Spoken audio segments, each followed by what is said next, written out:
South Sudan People's Defense Forces. They have started their salaries, receiving their salaries today.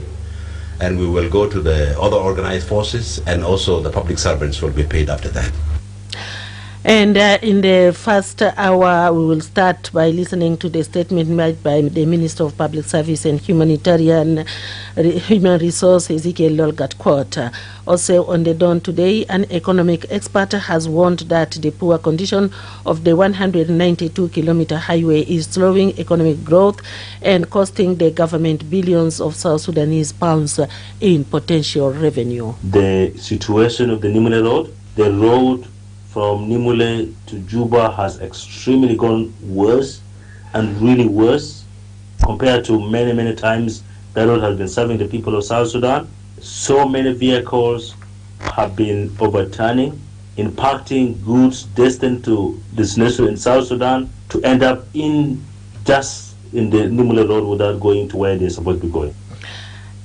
And in the second hour of the program, we will listen more to James Baboya later on in the course of the Dawn Show. And in the second hour, we will be joined by a young South Sudanese author, Akol Arop Akol, whose novel Toronto Girlfriend takes us into the lives of young people in Juba and explores some of the challenges facing our society today. All these and much more will be coming you on the Dawn Show today.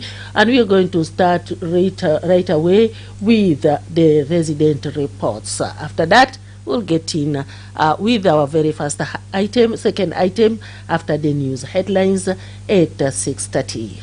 You tuned in and locked on to the eye of South Sudan, and it's a brand new dawn.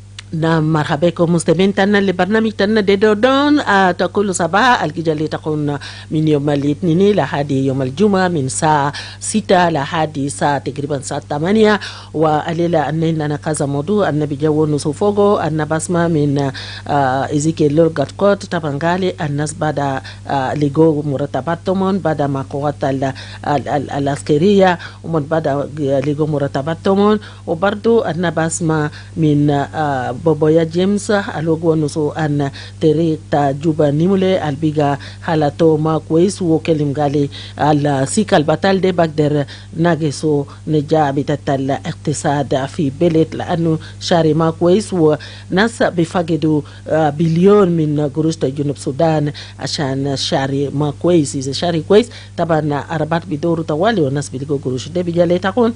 وفي الساعة الثانية بتاع برنامج أنا بكون عنده أوثا أو أكل أروب أكل وعنده كتاب وكاتبه عن تورونتو جالفرين يعني حبيب بنية على تورونتو وبيجاوري لنا عن كتاب اللي كاتب ده وبيشيل لنا كمان في حياة شباب في جوبا وكمان بوري عن تحديات الجيليجو مجتمعات تنا في بلده ده كله بيجالي تكون في خلال دون الصباح الليلة وحسنا ببدا توالي ما resident reports. نسمع منكم شنو حصل أصبحتوا كيف أي راديو. ألو أي راديو مرحبا ماما إيلن. نعم إنتوا ما منو؟ أنا ما جينو أنا كنت في الدولاب من زمان. وانت جيل. نعم كويس الحمد لله. أنا بعيد ماما إيلن. سلطان جوزيف سوسيتا. في مال بتاعي سوسيتا ما في ميجلاني نا كويسين يا ماما إيلن. ماما إيلن قالوا سما سلامات جاندا أسام بتاعه. ماما ماريا دي هو وزير بتاع جاندا. كوغنات زول بتاع إعلام. وكل المكاتب بتاعته كله موجود وانت يا أمير تتكلم حاليا فوق. وانا هذا رئيس بتاع برلمان مجانا. انت يا رئيس ذات والله مبروك. تمام. انت عارف يا ماما إيلن برلمان بتاعنا ده. ده برلمان اننا ما دارين مسؤولين فوق. لا. ده اخواننا من المرواي. الاثنين دي المسؤولين بتاعنا. يوم ثلاثة جنوب السودان ده ما عقدنا كلنا كان له مسؤول ولا اللي مسكين ده يا جماعة. عشان كده نحن نتكلم يعني نذكر سلامات اللي انت فينا. المرض يعود تعليم، المرض يعود المرض يعود اكل الماء في ده بس وفي ده بتاعه ده مسؤولين بتاعنا بيعوا بس وبهذا دي نحن بتاعنا يعني بتاعه كله وبأكل العملية بتاعه كمان. فالحمد لله أكل العملية بتاعنا الشعبي شغلهم كويس. يوم ما في زول مسؤول في عملي بقول ليه يا سلطان اللي بكلم كلام بتاعنا ولا قال لنا كده أنا نذكره ليه نعرفينه لأن ما هنا بشلا هنا بس كلام مرات بسيط بس ده بلدنا كلنا والله هنا ما تدري كله. رسالة بتاعي نقول للناس بتاعنا الكبار يا أخوانا كاس الوزراء والمسؤولين عندكم حاجة مجال الوزراء بتاعكم ده مجال الوزراء بتاعكم ده عندكم حق انتوا كلهم في حاجة بتاعكم لكلي لكن في أي مال في مال بعيد في ميدان في وين أنت وزير وأنت مسؤول ما تكلم حاجة بتاعك عشان يعمل فتن في الناس ده حكومتكم تمشي وين. الرسالة الأخير SPLM أمشي في دكاترة الكويت ويأكل الشعب ويعمل أي حاجة للشعب حاجة كويس عشان نحن دارين رئيس وزير بسيط ونائب واحد بس يعني دارين وانا بهاي ده بهاي مولانا دينا أول في جامعة جوبا هنا أنا ويا ده بتاع قانوني يسمى كلام بتاعنا ده وشنو وانا بهاي أكويني ده برمجول أنا بهاي كمان جزيرا. شكرا كثير سلطان جوزيف. تودي لنا ريبورت كامل وكمان رسالتك للناس المسؤولين. أي راديو. اهلا وسهلا ماما هيلن. اهلا وسهلا مرحبا. الزعيم ابو لولو. نعم نعم. الزعيم بكير هو التيم العامل وما بنسيب السعي السودان لولو دو بيجا ورا ناس قومون دو من هذا مغلازرو هذا من بيتر بارا باترا وتريزا وبقيشة وين الكلام كله بمشي من هذا هم هنا الزبان فواني كويسين ما بجا بطال بس ما هيلن ما بجا بطال بس امبارح كان في احتفال مولد النبوي الشريف اشتغلنا ما شاء الله طبعا على تسامح الدين والسلام من جنوبين مسيح ومسلم في الدين كلنا بنحتفل بكل الاديان احترام كل العقائد. الاحتفال امبارح طلع تمام ما بجا بطال يزول رجع كمان تاو كويس جبتوها في شافوا العلاوه ده ما لقوا المهم هنا عمل احتفال بصوره كويس. هي موضوع لكل رجال الاديان لازم نسمعك بالتسامح الديني بتاعنا التعايش السلمي بتاعنا لانه اوريدي كلنا سودانيين جنوبيين قاعدين في دوائر لابد كل احتفالاتنا نحترم بعضنا البعض لانه ربنا اعطانا لانه نحترم بعضنا كمان نحب وطننا. المهم ما فجأة بطال نتمنى يوم سعيد لنا كلنا جميعا. لازم ما تصير نوما سلام توم في وزلهم برنقايات. شكرا جزيلا. شكرا جزيلا لك كمان وسلم لنا سواء كله. أي راديو. أي راديو خير. جود مورنينج ماما هيلن. صباح النور مرحبا. باقي نصر مقرية الخضراء. نعم. أي صباح الخير لك وصباح الخير لكل الستاف بتاع أي راديو. صباح الخير لكل اللي بيتصلوا على راسهم السلطان جوزيف التلا وزي ما بقولوا له التلا والجايين ورا الدكاترة بتاع المجان. صباح الخير الثاني بمشي لمصنعين في كل 10 ولايات 3 معادن إدارية وقيمات وحكومات بتاعه.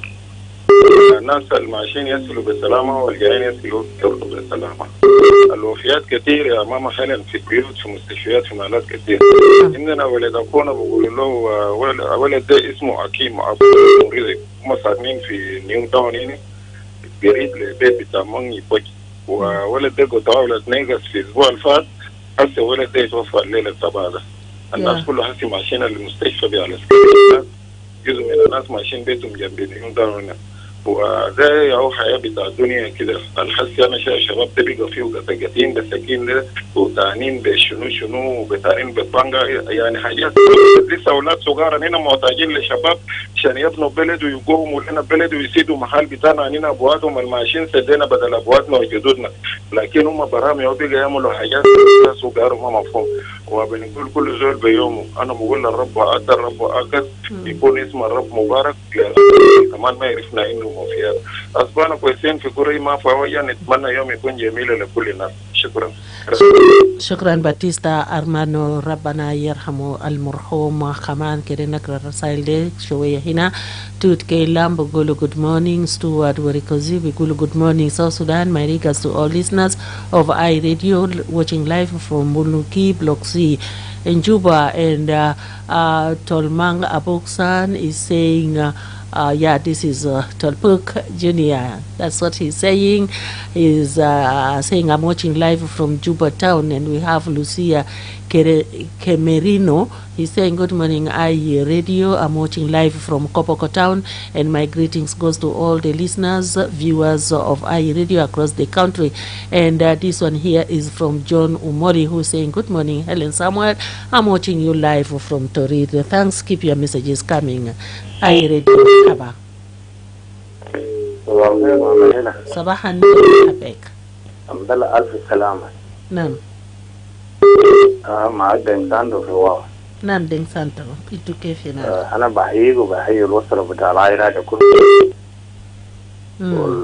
في 10 ولايات الإداريات المسميين بعائلات برلمان مجانا علي راس وبابا ميري وإدلين روزا وجوليا وجوزيف شوية وباتيس ألبانيا ومولانا يانا نيوان في كنجوك ومولانا شوغاوي ومولانا أبان وديفيد باغوك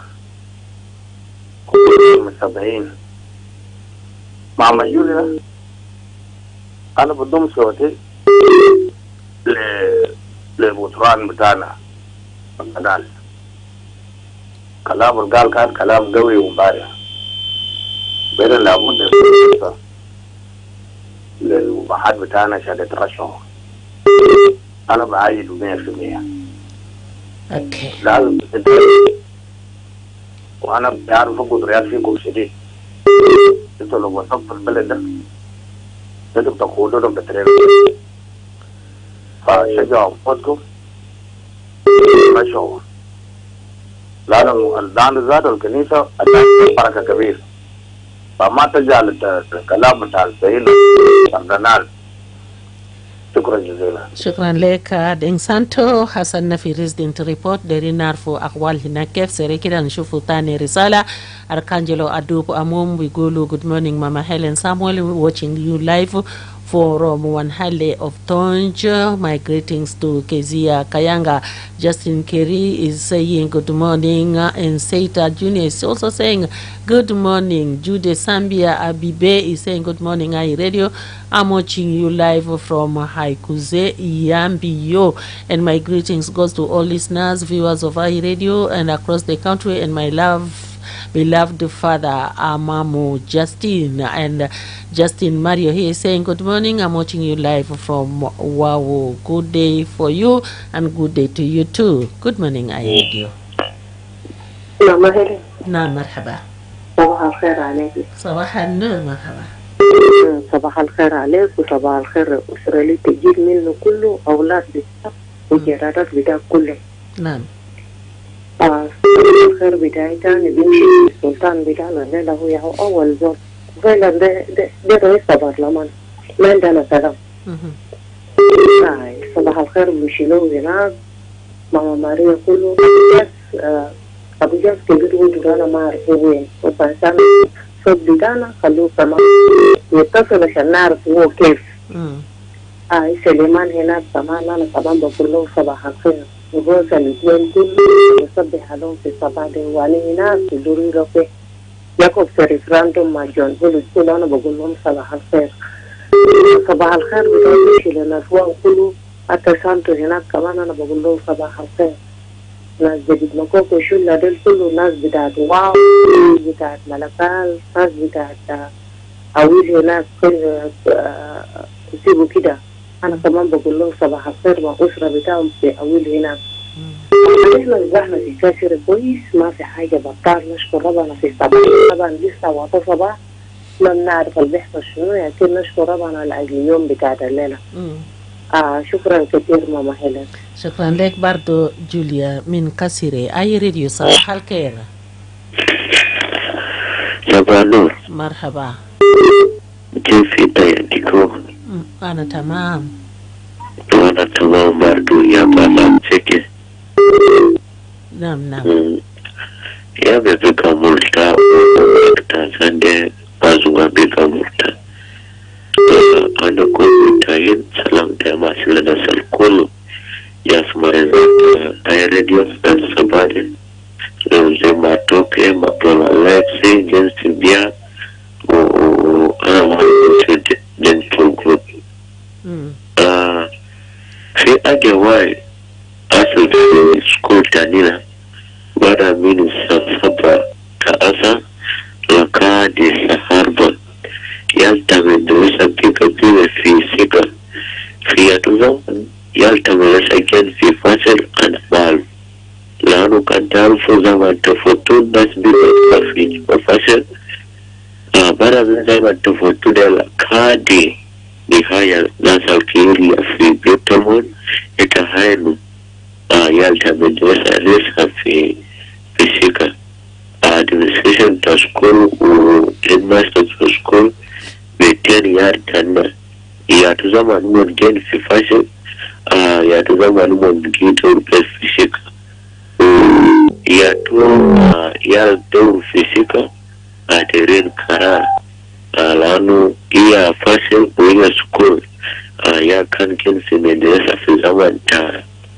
study wata sibu ya mon gito plus fisika ma uniform ka excellency amur ya tanna da ya yi muskila firasana da ya wani sarta bes ba su da school tanna o administration to school fi gilip sudan kastan fi wasu ne kutara ubage state school kari hajja da ba su fo shukran ya diko ana mama Hellen. اسم تاكي منو؟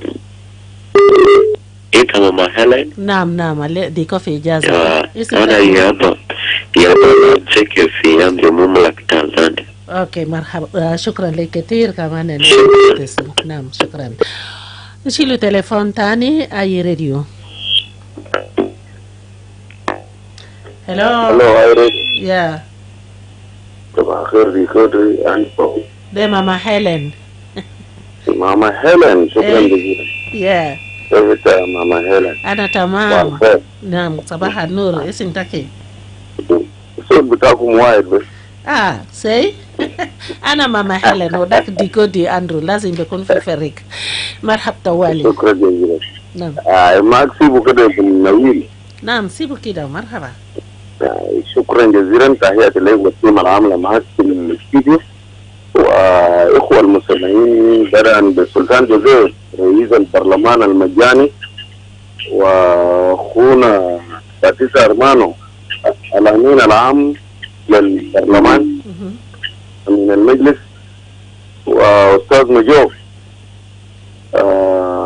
عضو بتاع البرلمان المجاني للشؤون القانونية وأعضاء أخرى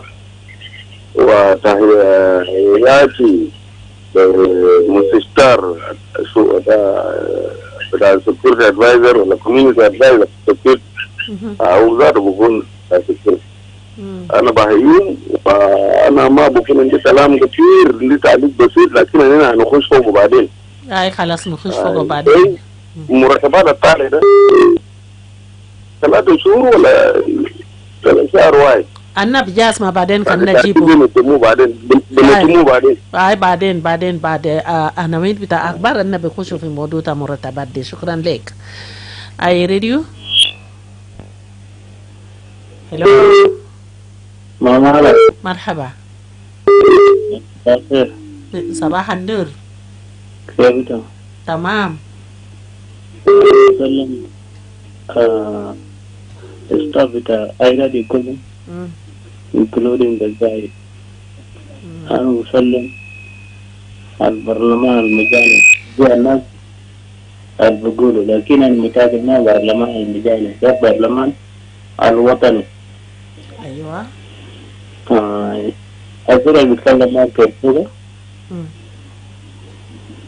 ألو. أيوة أنا معك. واصل. أنا توقف. نعم عرفتها. يلا في شمال بارسلان امبارح في اجياد المرأة بتاع كير عديم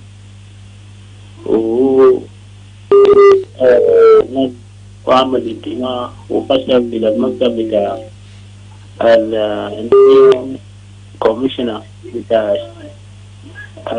أولى الشمالية ومطالب بتاع اجياد المرأة بتاع كير عديم وبقول اننا دايرين سلام واننا دايرين عشان الخدمات موفر باتجاه بتاع الكيراديم لانه كيراديم ياهو هو القاعد في الوضع وناس الكتارين يعني قاعدين هناك ده من ناس جاد المرأة وقال كده امبارح في المكتب بتاع الكوميشنر أول الشمالية وكمان أنينا شباب بتاع أولى الشمالية شاري بتاعنا هو شاري من ولاية للأولى الشمالية من 2008 لحد يوم الليلة 2026 شاري بتاعنا يعني منتهي شديد لأنه وفي باقي شوارع وصلوا لكن شاري بتاع أولى الشمالية ما صلوا أنينا ما بعرفين أولى الشمالية تابع للشمال ولا تابع للجنوب لأنه أننا قاعدين في اتجاه بتاع مفروض أكون بتاع ولاية الحكومة بتاع المقاطعة عشان أعمل كوفريشن عشان يشوف الموضوع بتاع الشارع لأن الشارع ده مهم جدا لو في عدو في كيراديم ياتي عشان الطريقة عشان العمل عشان يكون موفر هناك لأن الشارع فوقه قطعات فوقه فرات كثير ومويه وقاعدين ربيع ما بمرق فوقه الحاجة ده يعني بطال شديد وكمان للناس العيانين وودي في الولاية زي ومادي تاي يعني ديل ناس ديل تعبانين شديد يعني ما في دواء في باقي المستشفيات في مقاطع الميانين قرق سنتر. كويس شكرا كثير تلفوك دي كونسان كمان الرئيس دي موضوع مهم وإن شاء الله كمان نسمع ودي موضوع كلنا برئيس وكمان إن شاء الله ناس مسؤولين كمان قاسمة عشان بقدر عينه للموضوع ده عشان بيجيبوا له حلول وحسن ناس وعرفوا في شنو ده واحد من ريبورتس كمان في اريا تاكي الممكن فولو اب بقدر يكون فوقه. شكرا كمان تشاركوا مع الناس كله زي ما بيقولوا قالي برلمان المجاني لكن بقى قال خليه يكون برلمان الوطني. نشيل تليفون تاني زمن تنا بقى قريب لأناوين اي راديو. Yes, good morning to you, Mama Hellen. Yes, good morning to you too. Thank you. You're speaking to Young from City Oil here. Okay, welcome Young. Thank you. Here, City Oil, there's nothing but we thank God. Yeah, just my message to the listeners this morning is let us love our neighbors the way we love ourselves. Thank you. Thank you so much for that message. Yeah, let's love our neighbors as we love ourselves. Are you ready? Hello. صباح النور مرحبا. إن شاء الله أنت كويس. أنا تمام. لا أكون كويس في مدينة أوكي أكون مرحبا. مع إنه مدينة وإحنا قمنا بالعافية ما في عوض في الحين أنا قاعد فوقه جواب بالعافية وأنا بتكلم كله بالمستمعين والمتكلمين تبع الراديو وكلهم بيدوا المقام قاعدين كله المصائب تجي من السودان وأنا قاعدين برا قاعد أتابع أخبار الدولة بتاعنا دائما مولينا منه كل بالعافية في بالوصول ومن كل من السودان عند الوحدة نرجع مع بعض الحين بعدنا كان جنوبي. شكرا. Okay. شكرا كثير. Let's love ourselves as southerners. In هذا call I read you. Good morning. Good morning. اسمه ايزك. مرحبا. من وين؟ ايزك في جبل. Okay, Fijebe, Marhaba Isaac. Yes, our morning is okay. We don't have any problems here. In Everything is okay. But our problem is that about the salary that will be given how today or yesterday. People are being given the small note. And I heard that there are some people that refuse the small note. I don't know how will it be to those who will be taking that small note, because they will be having 20 with the small note and 10, and then some also have 5 pounds. So I don't know what procedures will the government use, say that to compete the other traders who are in the market. And also the bank, the central bank also have the problem. They also ask you to pay the commission when you have the small loan. And even other small commercial banks which are here in Juba and even the state. So they charge you higher when you have the small loan. And this is the money that is being brought by the government. Is the government serious about that thing?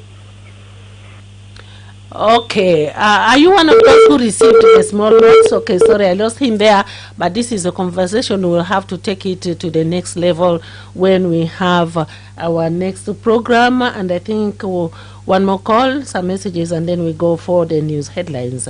Are you ready? Hello? Hello, Mama Hellen. Na marhaba, sabah al-khair.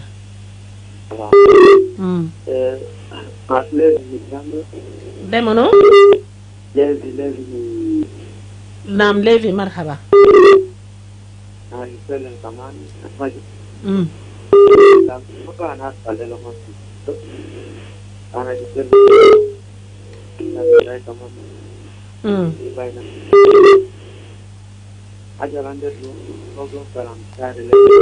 Shari?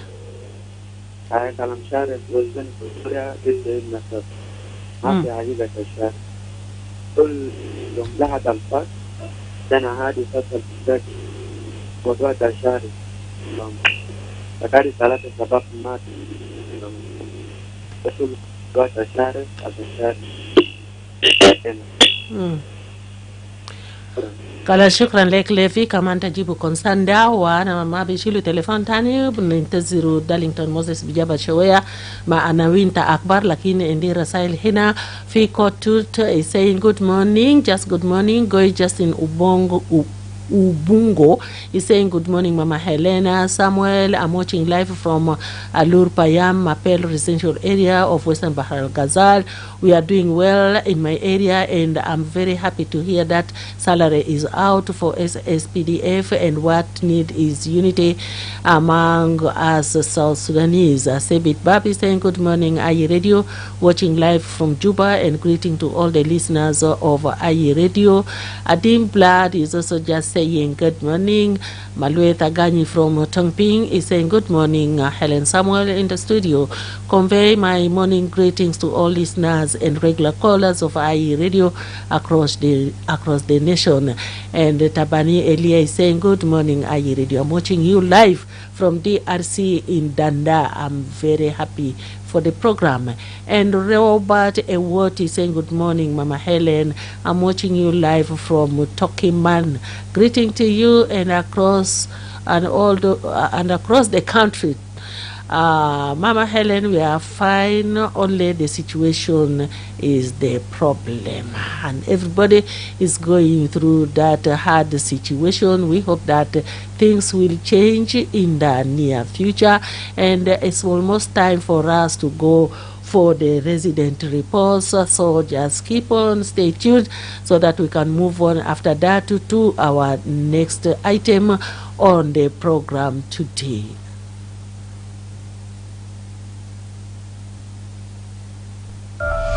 To every citizen with a smartphone or social media account, you are an influencer in your own right. The rapid growth of social media usage in South Sudan over the last 3 years means that your forced circulation and comments have real-world implications. We must verify information before sharing it. Our legally recognized media houses are the primary sources of credible information in South Sudan. Before you share that forwarded message or post that story, you ask yourself, is this from a reliable source? Am I contributing to truth or spreading misinformation? The Media Authority urged all citizens to rely on legally recognized media houses in South Sudan for credible information.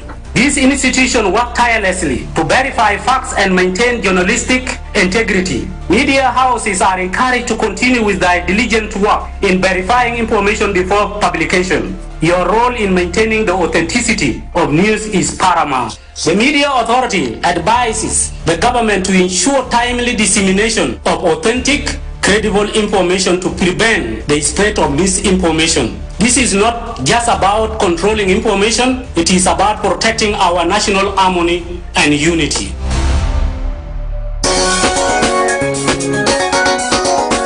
راديو لأخبار الموزون عليكم بكم الفوقو من كل جنوب السودان ومن برا جنوب السودان. أسمع تكون لأي راديو أنا تكون في جنوب السودان.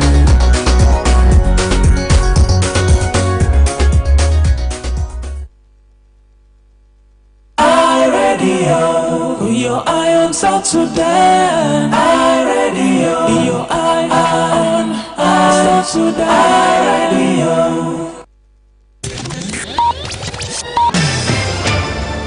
This is I-Radio. The I-Radio. Your eye on South Sudan.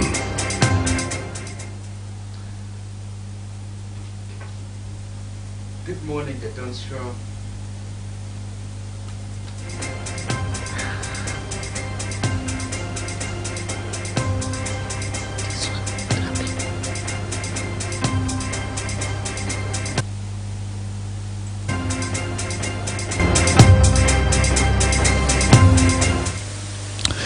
Good morning, the Dawn Show. Welcome for the news headlines. A look at what's coming up at 7 o'clock in the news bulletin. The governor of the Bank of South Sudan, Dr. Addis Ababa Otho, has discussed strengthening monetary policy and digital payments with the British ambassador to South Sudan, David Ersley. The Ministry of Wildlife Conservation and Tourism has passed out 50 wildlife rangers after a 2-month training program at Badinglo National Park. The governor of Western Equatorial State has ordered the deployment of additional police officers to markets in Yambio, Masaya, and Pajou following traders' concerns over security. Tune in for these stories and more coming up in the 7 o'clock news bulletin with me, Darlington Moses.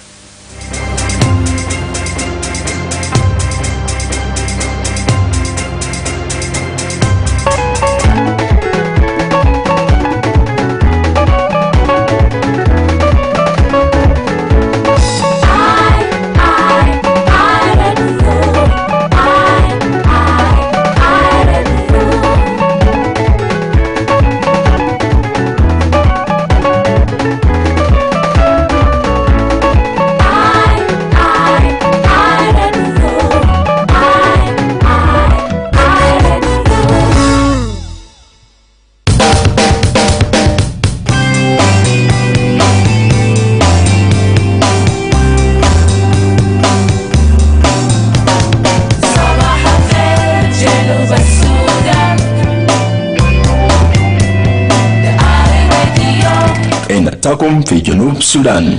نعم de ay radio wo hasa hanabika girwa le barnamij tanna dangi pada be barnamij tanna ala tania fi yomta alela ودب يكون أن مرتبات القالي بدأوا صرفوا منهم باري وبدأوا مع ناس أساكير هو بدأ كمان بجا لناس مواطنين.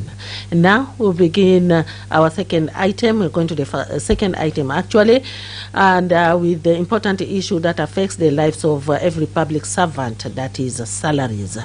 The government says it has started paying salaries to public sector workers beginning with the South Sudan People's Defense Forces.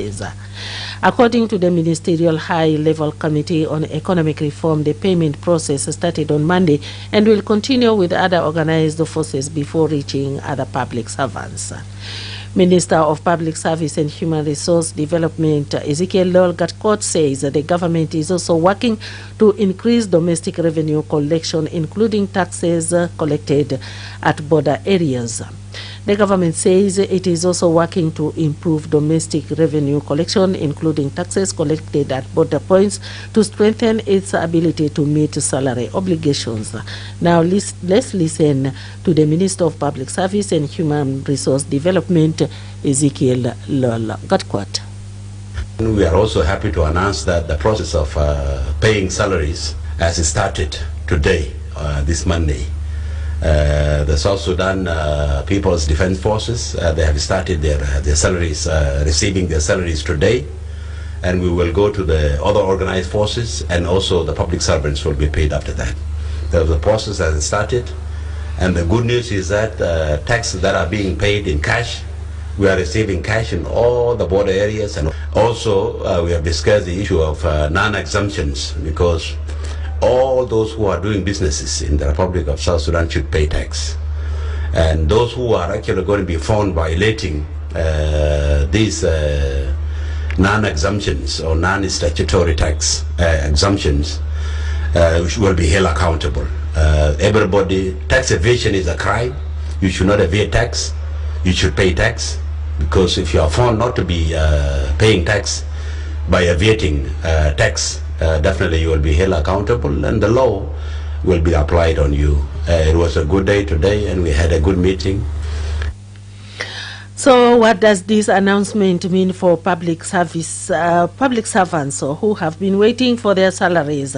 And what can the government do to ensure that salary payments become regular and predictable? And most important, are you one of those who have received your salary? Because it's starting with the organized forces, and then somebody had raised the point earlier on that those getting salaries, they say it's in small notes, and this is going to be a problem.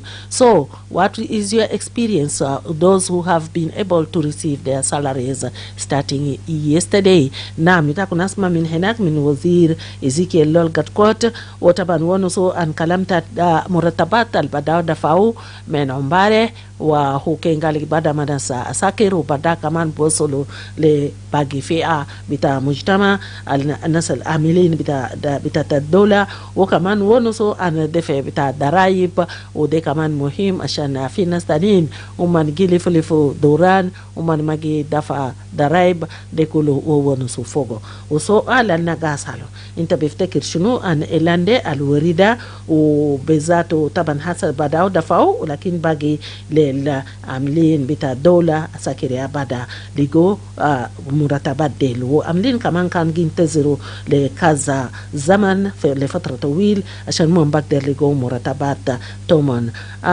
وانت بيفتكر الحكومة بقدر عملوا شنو عشان هو بيتأكد انه مرتبات جسرفو بطريقة النظامي بطريقة المستمر.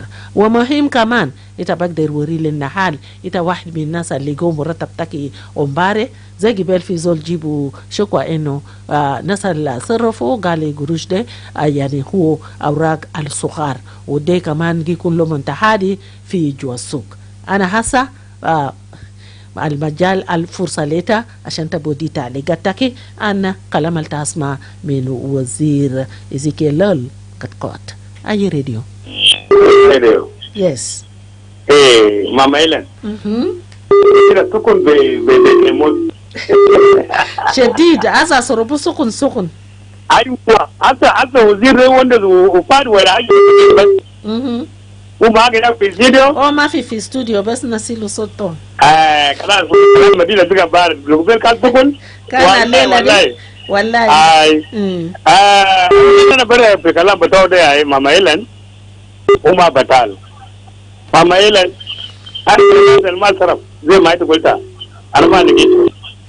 لكن أنا من الناس كمان أنا ما صرف 2024 أنا ما أعرف هسه وزير وبكلمه أنا مبسوط في كلام بتاع بروج بالجيش طبعا الجيش ونمر واحد ده خطوة جميل جدا والحمد لله المسؤولين بتاعنا بقى يعرف مسؤولين بتاع الجيش ويا دفاع يصرف مرتبات أول وما يكون مرتبات بتاع يعني 26 ده ولا 25 ده هي داير مرتبات بتاع 24 بتاع الجيش هو وين؟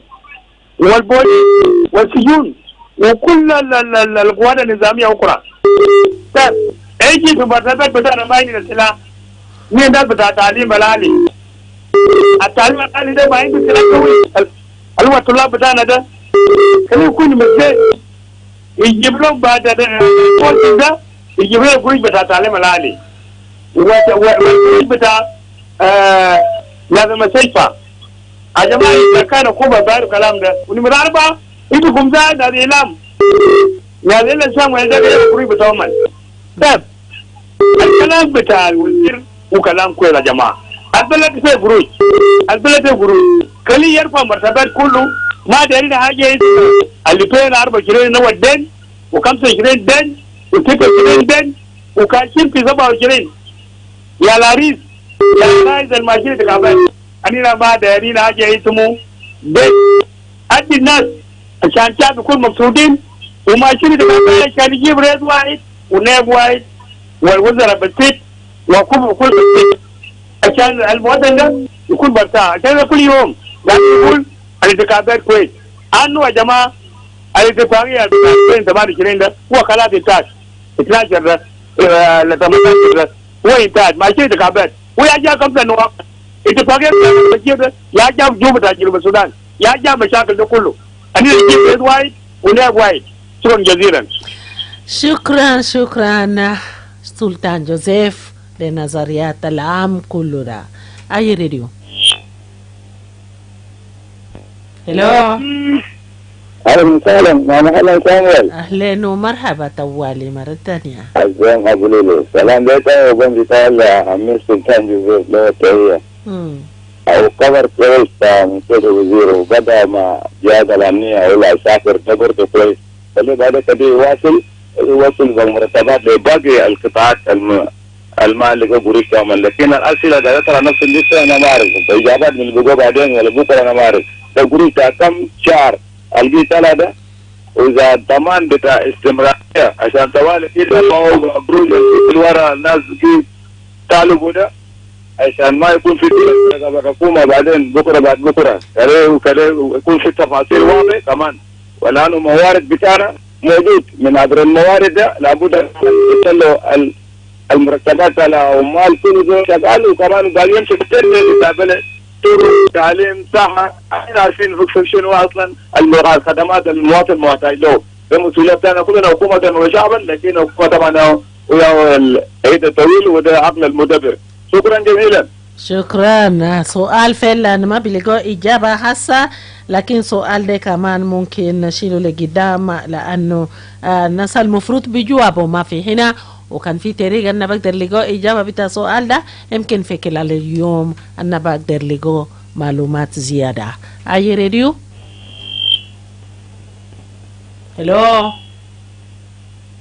هلو مرحبا. اوكي ده ما جاهز ممكن لسه تبدو لنا التليفون ووري لنا كمان رايتك في كلام ده. أتوم كون يوم هي saying good morning Helen watching live from Yanmlel Awilo West and Akim Chwalbol is saying good morning I radio station. I radio. الو صباح الخير ماما هلا. صباح النور. عارف سيبو كده من أويل. سيبو كده مرحبا مرة ثانية. شكرا جزيلا. إعلان بتاع الوزير ربنا يجعل فيه خير إنه مرتبات بدأ الحمد لله. دايرين نعرف مرتبات أعلنوا قبل أيام قالوا 3 شهور هل هو طالع وده مرتبات شهر كم بتاع سنة كم زي ما قالوا رئيس البرلمان المجاني. طبعا من 24 ما دفعت 25 شهور ما دفعوا 26 ما بدأ كله من شهر واحد لحد هسه. فدايرين نديله تفاصيل عشان نكون الكلام ده كمواطنين بتاع جنوب السودان. قالوا ناس دفعوا كاش ولا قاعدين يدفعوا بالكاش وفي زيادة بتاع ضرائب دايرين يعملوا على اساس انه يوفر الكاش لناس يقعدوا يدفعوا بالكاش ده ودايرين يزيدوا زيادة بتاع الضرائب ده طبعا برضه بتأثر في مواطن، لأن التاجر السوق، ونحن طبعا هنا دايرين السوق يكون أرحم، مشان مرتب بتاع العسكري البسيط اللي بيصرف 35,000 ده يقدر يغطي معه، لكن لو زادوا ضرائب هناك وجا زاد السوق 35 ده ما بيعمل أي حاجة. كويس. نمرة 3، هل مرتبات لو حولوا للولايات كاش بيكون في بنوك بتاعت الولايات، لأن في مرتبات هسه وصلت بدري كان 2025 ده قاعدين في البنك وقروش واحد، لو دايرين يشيلوه من تجار ولا من شركات بيعملوه قاعد 20%، 12% ده حاجات كده. ده صار ده موظفين وقفوا ما قاعدين يشيلوا تاني بقروش اللي بيصوموا تاني ببرسنتج ده. فكاش لما قروش قالوا جاء وما في كاش البنك، وحكومة المفروض انه يوفر السيولة او الكاش في بنوك بتاعت الولايات. ده صعب شوية. اننا دايرين كده لو في زمن بتاعت مالية خلينا في الراديو عشان يجينا تفاصيل. شكرا جزيلا. شكرا جزيلا لك. كمان نسيبه كده لسؤال أسئلة اللي طرحته. أي راديو؟ يس. أيوة مرحبا، معنا منو؟ معك فرانكو. يس فرانكو. نعم طبعا ما أنا في الفيلم طبعا يومي إيه معنى إن كلام الفراغ ما يعتبر زين الراديو. هذا في موضوع النواب الخمسة اللي خرب البلد ده مثلا كلام صح. ما زمان بدنا السلطان بدنا ما المفروض ما يتكلم هذا ما معكم الكونفرنس بتاعتي ده ما دي راديو عام ما في شيء ما يخش فيه ما يطلع برا واحد ما منه دي ما مركب هذا كل شيء ولا الكيلو بتاع ما هنا مطالبين بالتحقيق يقول للمرتبات عشان على الأقل يكون في تحسين المواطن. فده عدم يشربوا ذاته ما بيعمل أحد، يعني هو غير إنشاء بعض البشر. فنتمنى هم يحسنوا الرياضة. شكرا جزيلا. شكرا كثير. تضيف صوتك في موضوع ده كمان، وده هنا كمان نسكول بس مفوقه ونشوفه كل زول طبعا عنده حرية بقدر كلم كلامنا فيه، وده عشان كده الناس مالي صوت تكون عشان بقدر جيبوا لنا كمان solutions أو طريقة الناس بقدر لقوا حلول الأفضل. أي راديو؟ Good morning. Hello? Yes. Mama Hellen. نعم مرحبا. والله ده بقى صفت لربنا جات. يا صباح الخير. لربنا هناك ده يعني ثلاثة يوم معقول. أنا سلميتها في سلم المسلمين كل. يلا ماما هلن كلام ده كلام صح. وصلوا من كلام والكلام ده معتدين ماما هلن. ما عنده مشكلة مع ناس ثانية. أنا بس داير أقوله جدنا كان يقول يتكلم ودي ميدي وباس يتكلم ودي حلاوة وباس. أنا ما يقولنا ده كلهم قال لنا بين ده كل زول بيصالح كان حبنا ده يتكلم ودي ليتا في الجامعة تاعك. يتكلم بعمل يجسونه يتكلم لكن كلام اللي أكيرو أصلا كمسة يجود سكتهم يسمع مرات الناس يقولون أنا كان قال سكر ده ما نقولش بس إننا كان كل سالة يقولون على سكر ده كل بيو حاجة من يأكل يقولون ده بقى يقولون سنة ده بقى ما عنده فايدة لأنه الدولار ده راح فوق يلا الناس كله بقى ما بقول سنة ده يقولون سنة ده بيجنو سوال ما يان ده ورقة الدولار ده واي يلا ده جاته فايدة ده لكن يقولون سكر ده جاته ده بروس ده يا مهم كان يا ماما ده بروس ده بيبيعوا حاجة وجاته تجين كان شوف ده كافيه كلام دولار ده راح فوق yala woman ko li wonu ska bas ko di marat kul so ya so je badin muskila ta dola de ko lumon wonu fogo ko dum raja ay la anu dola de burjul sub ya burjul iya haja kullu fi na tabanin da kalam dola ya ke babuli amma ma wara ga waye ni ni ni ya jama شكرا كثير ماما ماري. كمان هناك تضيف صوتك في سبادة في موضوع المهم لناس تابلت كله اللي بيحبوا ناس تابلت أن كله طبعا الأودادل نتمنى حاجات بتغيروا لأنه أكثر من 800 ده افتكروا قالي ما تفاقدوا سيكا ما تفاقدوا أي حاجة بس be hopeful. Are you ready? Hello, Mama Hellen. Yes. George Arcangelo. Yes. George Arcangelo, marhaba. Mama Hellen, موضوع بتاع مرتبات ده الكلام ده أول مرة نسمع في الدولة بيعملوا فيه مرتبات الزوجة الحاجة. مرتبات الزوجة الحاجة لشنو؟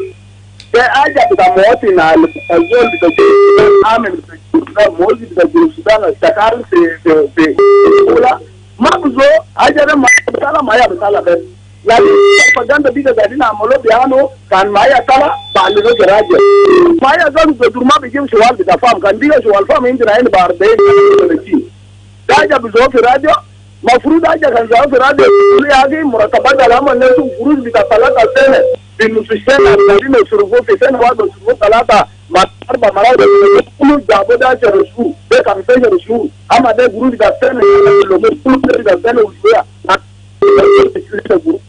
لكن بعد مرة بيشوف العجيبة متسلين في التدارات زي ما مال بسنة في نحن جايين ده مواطنين دارين كتم العجيبة ما دارين حاجة من حكومة ما دارين كرسي نحن دارين حل بتاعنا الحكومة بس يعمل لنا خدمات شاري كيف مستشفى كيف مدرسة كيف شاري كيف الأكل وين أجل إزاي القصور لكن كان قال دارين زيدوا دراية هذا تين بالا أنت لما بيزيد دراية للتاجر هو يعمل صابون ب 12,000 وكروج اللي تجي ده سوري ده 20,000 ولا ده 5,000 ده مشكلة في رأس الماضي لكن لانه دايرين بيعمل مرتب ده كالي سولو شالا كانوا بيقولوا كل شهر ده يعني 30 جاو زي ما كلموا ده قال يوم 28 يوم 28 لازم يشيل معايا بتوع ده انتوا ده يمكن انتوا اللي في الدوله اللي جنبنا ده كله ما بعلنوا في الراديو قال معايا قاعدين يصرفوا معايا بتقولوا بعلنوا قاعدين يصرفوا معايا شكرا صوتك يوصل جورج أركانجلو من واو صوتك يوصل ده كمان كلام هنا. Are you ready? Mama Hellen, someone. Yes, good morning. Very good morning to you. Yeah, welcome. And very good morning to the audio radio. My sister, thanks for covering this very fruitful topic. To the audio, it is only 1 month who is now being paid in the bin farm in the Ministry of Defense. You know, our complaint is this. The minister was saying that we are going to pay 3 months at the first announcement. Now, they began with the Ministry of Defense according to that minister saying that we are start the pay in salary. But what they start now is only 1 month. And that 1 month, I don't know they're going to fit their soldiers. Because I was saying that the Ministry of Defense and Veteran Affairs, Veteran Affairs, they are wounded heroes. They are those who became blind, those who were going to the bush in the age of 50 years. Look now, they are more than 90 now. And they are there, they are not working on tackle.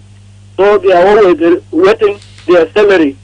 And their salary, those who are private, they are being paid for 39,000. Is it that 39 can feed their families, can feed themselves for the whole month? So we are appeal for that statement that they're saying that they are going to pay 3 months arrears. You know, let them paying 3 months arrears. I want to appeal to them. When they have army, that is not paying. And they have Commander President Salva. That was with them for all along. And he's now serving as a general. And they are his same uniform. And their children are in the comport, and their children of their brothers, those who were with him, they are not comport. That are we genuine? Are we in that country of equality?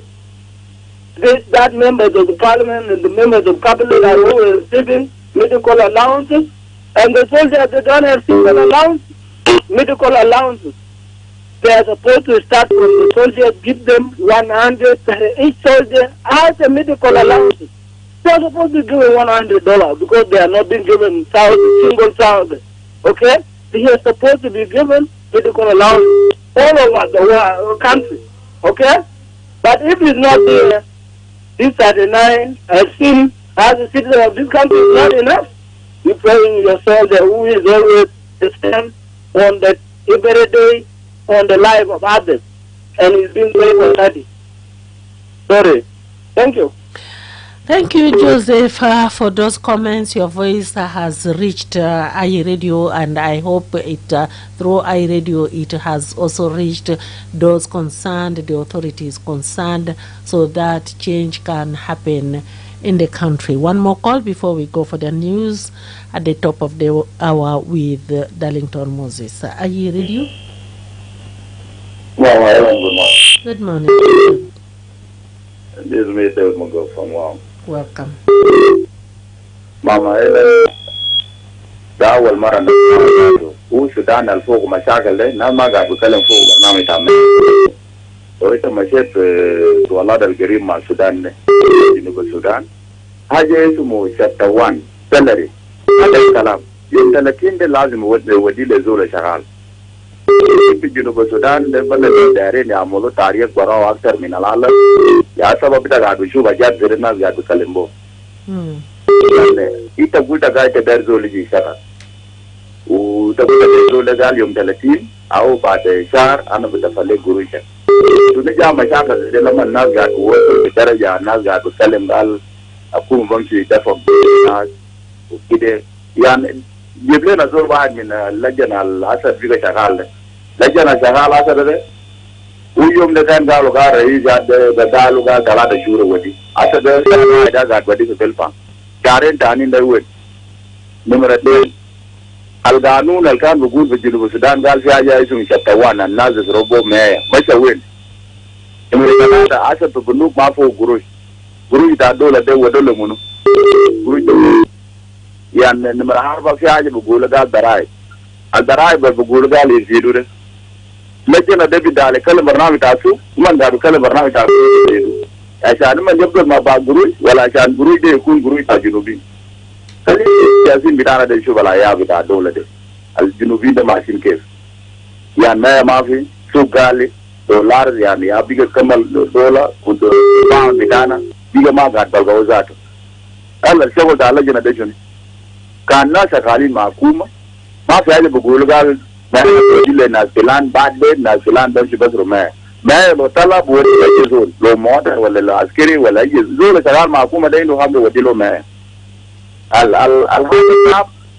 الولايات ما فوق قروش بنوك القاعدين فوق وشنو عشان انت بشوف يعني ما ده بصرف في الجبهة بعمل شعب الولايات ده نظام ده كده عشان ما عشان ده اسبوع حاجة ناس قاعد بتكلم برنامج تامين نعم ما برنامج الناس قاعد يتكلم فوق ما ده الكلام بس chapter 1 people must get respected okay يعني لو بيجا صعب chapter 2 services chapter 3 development ده بيتكلموا لكن chapter 1 ده ما بودر في السودان الناس قاعد بيشتغل لكن الناس قاعد بيجروا ما شكرا كثير ديفيد ماغوك زمان تنا وصل